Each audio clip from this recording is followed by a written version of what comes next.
My brother is a gangster, you know.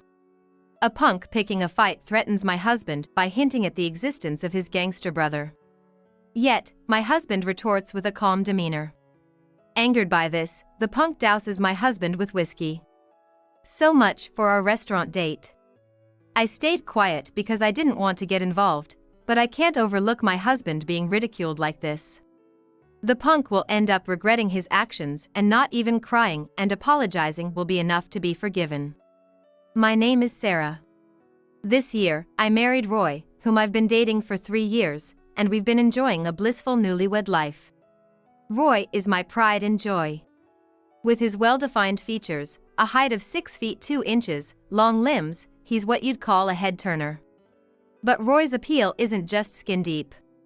He understands me better than anyone else, took on the role of a homemaker to support my busy work life, and manages everything at home. And, above all, he's incredibly kind. He always puts me first.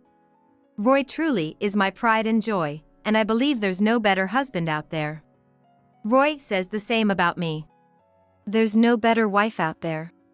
It might sound like we're just showing off to others, but we are a couple who truly respect and cherish each other. I was happy to share meals every day with my kind-hearted husband. I thought I might cause him trouble by marrying him, but I've decided to walk through life together with him. To support me, Roy quit his job and dedicated himself to being a homemaker. He never complains and always supports my career. And when I come home, he greets me with a warm smile. Roy is my rock. And I always want to be there for him, too. Even when I come home late, he's prepared dinner and waited for me. His cooking, which he initially struggled with, has improved so much that he could open his own restaurant. Just hearing him say welcome home and imagining him cooking for me fills me with joy and love. Roy, thank you for today. You've become too good at cooking. It's delicious. I wasn't great at it at first, but I've come to enjoy it. I think I'm better suited to this than typing away at a computer at work. It's fun thinking about what to make every day so you can have a good day. That makes me happy, thank you. But isn't it hard waiting for me to come home late every day? You can go to sleep first if you want. It's okay. I want to eat with you. It's lonely eating alone. I miss seeing your face. I feel the same way. I'll try to finish work earlier and come home as soon as I can. Thank you for everything. Saying this, enjoying Roy's homemade meals was my happiness. But I worry he might be overextending himself, so when I say he can go to sleep first, I mean it. Even so, I know he waits up for me. Thinking this, I enjoy the macarons he prepared for dessert and the warm tea he made. Did you make these macarons yourself? Yes. Pretty cool, right? Surprisingly easy. Baking is fun too. I feel like I've discovered a new talent. Laughing as he swiftly cleans up, Roy is the epitome of a homemaker. And then, I take a bath he prepared, and get into the neatly made bed. He does the housework perfectly, even though I tell him it's okay to slack off sometimes. He never shows tiredness and always takes care of me. Thanks to Roy, even if I come home late from work, I can sleep well and recover. I feel refreshed in the morning, all thanks to Roy. I'm truly grateful. I work hard, hoping to continue this happy life with Roy forever. When I wake up in the morning, the living room downstairs already smells of coffee. On the table, there's fried eggs, sausage, salad, soup, and perfectly toasted bread. The country-style breakfast I requested. Roy greets me with a fresh smile in the morning. Good morning. Did you sleep well? I did, thank you. I appreciate you making breakfast every morning, but isn't it hard on you? Did you sleep well? You should take it easy and sleep in sometimes, you know? It's fine. I'm just doing it because I enjoy it. Come on, eat up. I put lots of veggies in the soup, so it's packed with nutrients. Saying that, we sit down and eat breakfast together. I wonder if there's something I can do for Roy, who always works so hard for us. While sipping my soup, I think it over. Come to think of it, We haven't had the chance to enjoy a leisurely meal out together recently because of our busy schedules. Hey, Roy. How about we go on a date this Saturday? It's been a while. Let's go to that place we used to love. That place is a restaurant, and has been our go-to even before we got married. It's a cozy restaurant that's not too pricey or pretentious, where we can relax and enjoy ourselves. Roy has always loved the meal there. That sounds great, I'd love to go. But are you sure about work? You're not pushing yourself too hard?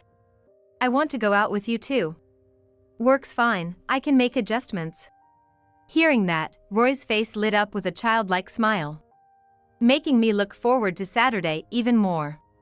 And then, on the promised Saturday, I managed to finish work early and got home by 5 p.m. You're early. I'm just getting ready, so wait a bit for me.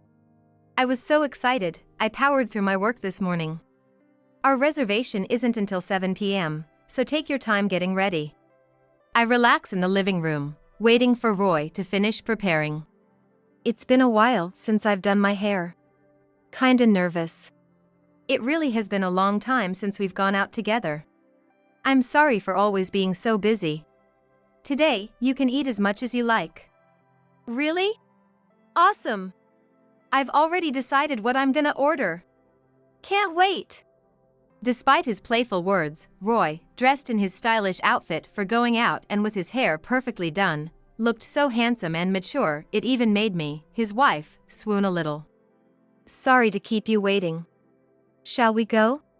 Since we still had time before our reservation, we decided to take a walk near the restaurant, enjoying the beautiful night scenery at a popular date spot. It's really been a while since we've had the chance to just go out like this, hasn't it? Yeah, I'm really sorry for always being so busy. Sarah, you apologize too much. I know you're working hard, and I want to support you. Thanks, Roy. But still, it's nice to go on a date like this once in a while. Yeah, it is. We shared laughs and conversations, enjoying the freshness of our rare date night. While it's always fun spending time at home together, stepping out for a date felt exciting and refreshing. As the time for our dinner reservation approached, we headed to the restaurant. We have a reservation. As soon as we opened the door to the restaurant, we were greeted by loud voices and crude laughter. That's hilarious. You're crazy, man. Though this place is known for its down-to-earth atmosphere, we'd never encountered such rowdy customers before. While curious, I hoped to avoid any trouble and took a seat without paying them much attention. Hey! Where's my drink? I ordered more. Sorry, please give us a moment. We've been waiting. Hurry it up. Their rude behavior was unmistakable. It seemed the noise was coming from a group of punks. 3 young men with flashy hairstyles and visible tattoos were drawing attention to themselves. I observed discreetly, hoping to avoid any involvement. Hey, waiter! Hurry up with our order! We're short-tempered, it's scary when we have to wait. Though already displeased by their behavior, I tried not to let it ruin our special date. Roy seemed unfazed, his eyes sparkling as he examined the menu posted on the wall. What should we start with? Just as Roy was about to catch the waiter's attention, one of the punks caught his eye. Hey, you! You just made eye contact with me, didn't you? Hey, are you disrespecting me? It was the worst possible turn of events. It seemed the punks had been drinking heavily and now decided to pick a fight with Roy. However, Roy ignored them and tried to call over the waiter. Excuse me, we'd like to order, please. Their frustration with Roy's disregard only seemed to escalate as the punks stood up and approached us, encircling our table. Hey! I'm talking to you. Are you deaf? You made eye contact with me, didn't you? Are you mocking me? Dealing with uneducated, rule-breaking punks is truly tiresome. While I silently wished for no escalation, Roy calmly addressed them. I was just trying to place an order with the waiter. What's the issue? What's the issue? You made eye contact with me. I think you're mistaken. Roy continued to look at the menu on the wall, ignoring their provocations. Their irritation grew as they refused to leave our table. You're trying to act tough in front of your lady? Please lower your voice. You're bothering the other customers. Roy spoke firmly, showing no sign of fear. This only angered the punks more. One of them blurted out, "Hey! Who do you think you're talking to like that? Acting all high and mighty, you idiot. My brother's a gangster, you know.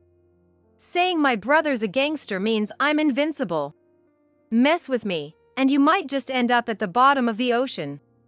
In my mind, I thought, the idiot here is you, but I didn't want to escalate the situation, so I kept quiet and just watched how things unfolded. Roy let out a sigh of frustration. What? What's with that attitude? Are you disrespecting me? Your brother's a gangster? So what? Sure, your brother might be a gangster and that's scary, but what about you? Aren't you embarrassed? Causing a scene in the restaurant, making baseless accusations, and then hiding behind your brother. Is that supposed to intimidate me? I'm talking to you right now. Your brother being a gangster doesn't scare me. The atmosphere froze for a moment. Everyone in the restaurant, including other customers and the staff, had their eyes glued on us. And, as expected, the punk got furious. His face turned red as he grabbed Roy by the collar, looking like he was about to punch him. Hey! Apologize for what you just said. Apologize now, and I might forgive you. Hurry up! The punk shouted at Roy. However, Roy remained calm and unafraid, replying smoothly. Resorting to violence just because you can't respond? That's not okay. It just shows you're not smart. We're here to eat, so could you please go somewhere else? In that moment, the infuriated punk released Roy's collar and doused him with whiskey from a nearby bottle. Watch it! Don't get cocky! I don't care what happens to you. I'll tell my gangster brother about this. Even the girl you're with will suffer, you hear? The punk glared at Roy, his face red with anger, as he threatened us. He seemed desperate to make Roy apologize, despite Roy's calm demeanor. But Roy wasn't fazed at all. Oh, it is so sticky. I was wearing my favorite clothes and now they're soaked. I couldn't stay silent any longer and stood up after passing a handkerchief to Roy. Hey, what's your name? Which group does your brother belong to? Why don't you call him over now? What? You lost your mind? What are you gonna do with my name? Well, might as well.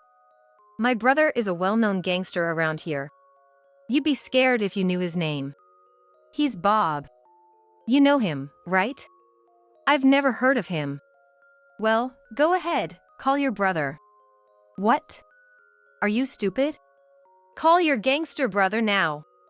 I was suddenly firm in my tone, which took the punk by surprise, quieting him down for a moment. But soon, he snapped, "You're crazy." Fine, I'll call him. But even if you two start crying and apologizing later, it's too late for forgiveness. Just try to act tough. Truly an uneducated fool. What was supposed to be a pleasant date was ruined because of these idiots. And to think they dared to insult and pour whiskey on my dear husband was unforgivable. Don't think you can run away scared. You're not getting away. The punk kept provoking us. You really have no class, it's embarrassing. If you hadn't poured whiskey on my husband and just left quietly, none of this would have happened. What? Shut up. You're only brave for now. Soon, you'll be crying, begging for mercy, saying please and sorry, idiot. I was thoroughly convinced the idiot was him, but I was too disgusted to say anything. Meanwhile, as we waited for the punk's brother, I also made a phone call. Hello, it's me. Yeah, I think you know what's going on. Hey, don't you dare make a phone call without permission. Yeah, you heard? Well, it can't be helped. All right, I'll be waiting. After hanging up and a few minutes passed, the brother arrived at the restaurant, panting heavily as if he had run here. Hey! Over here. Listen, these guys were totally disrespecting us. You gotta beat them up for me. The punk reported to his brother with a smug smile. However, as the brother approached, his expression turned fierce and he suddenly punched the punk. The punk, not expecting to be hit by his own brother, was completely unguarded and got knocked down, causing chairs to topple and bottles to shatter on the floor. Concerned about causing trouble for the restaurant, I apologized to the other customers and went to the staff. I'm really sorry for causing such a commotion. Please keep the change, I said as I handed over all the cash I had. Let's talk outside. Following my lead, the punks were dragged out by the gangster brother. Once we were in a more secluded area, the brother finally spoke. I'm very sorry for what happened. The punk, who had bragged about his gangster brother, was completely lost, not understanding what was happening as his brother apologized. I can't stand idiots without manners. I'm truly sorry. Hey, you guys! What are you standing around for? Don't you realize the situation you're in? What's gotten into you? We don't need to care about these people. The punks were clearly confused by the unexpected turn of events. They couldn't understand why they, protected by Bob's brother, had to apologize after insulting and being rude to my dear husband, and even pouring whiskey on him. I decided to enlighten the punks about the reality of the situation. The gangster brother you were relying on is actually my subordinate. Get it? He's part of my crew. I'm the boss here. Tough luck, huh? If you had a bit more discernment, you wouldn't have ended up in this mess. Dousing my husband with sake was definitely not okay. Yes, the gangster Bob, whom the punk was counting on, had sworn loyalty to me. Hey! You! You poured sake on the boss's husband? Are you out of your mind? Didn't I tell you not to cause any trouble? No, I didn't know. The punk, who had been barking loudly until now, suddenly became as meek as a puppy. Not knowing isn't an excuse. Just apologize already. I'm sorry. Speak up. Well, never mind. Let's take this slow and talk it out at the office. Hearing this, the punk froze. Then, from a black van parked nearby, Bob's underlings started to disembark. Teach these punks some manners, I said, and the underlings efficiently shoved the punks into the car, leaving Bob's brother behind. Bob had requested to deal with his brother personally. Bob's brother was pale, finally realizing the gravity of his situation. Boss, I am truly sorry. I will take full responsibility for this. Well, that's all well and good, but could you first have this punk's brother apologize properly to my husband? Have you not even apologized yet? Apologize now. Bob barked at his brother, who then turned to my husband, gave a slight bow, and said, I'm sorry. Hearing this, my husband smiled. Seeing my husband's forgiving expression seemed to reassure Bob's brother, thinking he was forgiven. But then my husband said with a smile, You call that an apology? You shouldn't take the adult world lightly. Suddenly, Bob's brother's face went pale, crying and begging for forgiveness. I'm so sorry. I won't ever do something like that again. Please forgive me. I'll pay for the damage. I'm truly sorry. Apologies need to come from the heart to mean anything, you know? Well, I'm fine now. The rest is up to my wife and Bob. Roy stepped back, letting Bob take over. Idiot. Haven't I always told you? Your behavior would bring disaster one day. I've cleaned up your messes before, but this time, there's nothing I can do. I can't forgive you either. The world of gangsters isn't as forgiving as you think. Don't just use my name without understanding the consequences of your actions. Bob was absolutely right. What should I do now? His brother seemed suddenly scared after hearing Bob's words. Bob had already decided on how to handle his brother's situation. Really? You're okay with this? Yes, I've been prepared for this ever since I joined this world. I'm not the type to run away from something like this. I'm truly sorry. This is the result of me being too lenient with you. I'm fine, really. I wasn't harmed. But I can't overlook you pouring on my husband.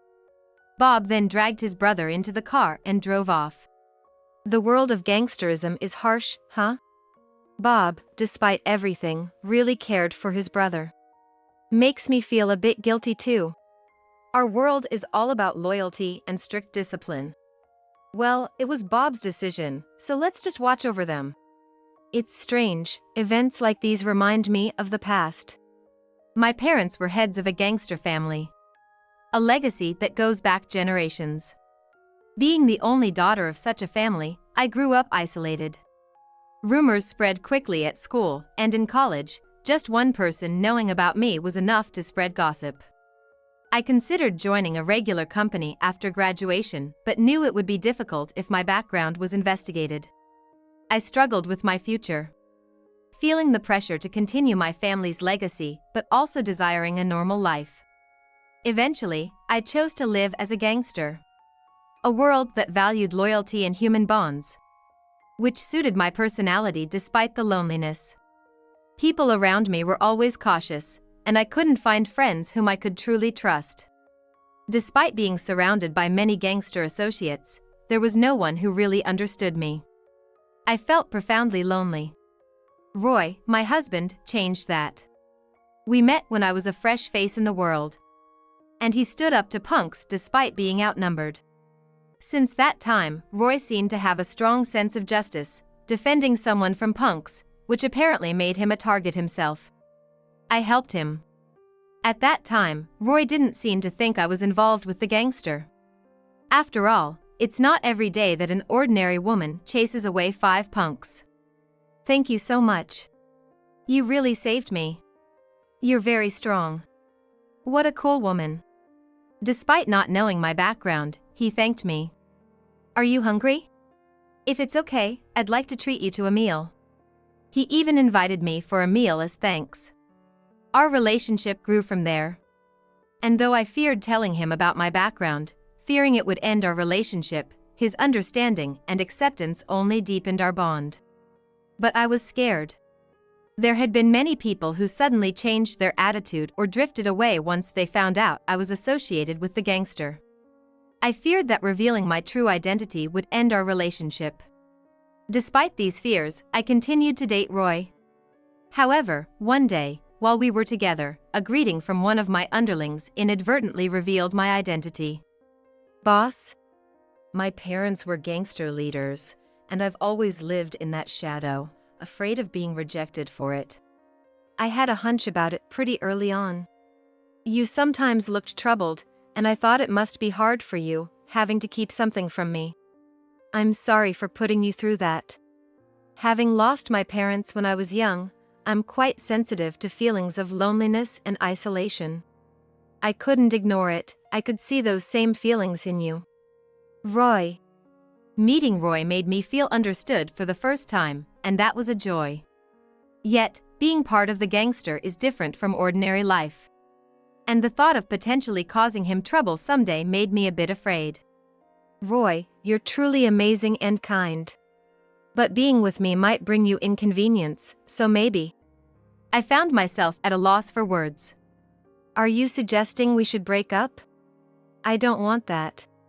I know all the good in you, and being gangster doesn't change who you are. You're you. You've probably had a hard time being the daughter of a gangster, right? You don't have to bear it alone anymore. I'm here for you. Roy said, hugging me gently with a reassuring smile. I have no parents, no close relatives. You're all I have, Sarah. I want to be with you. At that moment, I vowed to spend my life with Roy, to cherish him forever. Yet, now I've dragged him into this situation. And I felt down. Even if Roy seemed calm when confronted by the punks, he might have been scared deep down. If only I had acted sooner. He might now be afraid of me. Thinking he doesn't want a gangster partner. Sarah, are you worrying unnecessarily? I'm sorry for involving you in this. I was afraid it might scare you away. Sarah, are you worrying about things that aren't even an issue? Do you think I can read minds? But seriously, if anything, I trust you more. Having you by my side, there's nothing to fear. And hey, I'm a man too. I've decided to protect you if the need arises. Roy's words reinforced my belief that I had chosen the best partner. Someone who truly understands and supports me. Even amidst the complexities of my life and background. It's clear that protecting those important to us is paramount. It's my responsibility to ensure no one is left alone. That thought solidified in my mind as we moved on from the incident. I'm hungry, we didn't get to eat. Yeah, let's try another place. And with that, we began walking, ready to move forward together.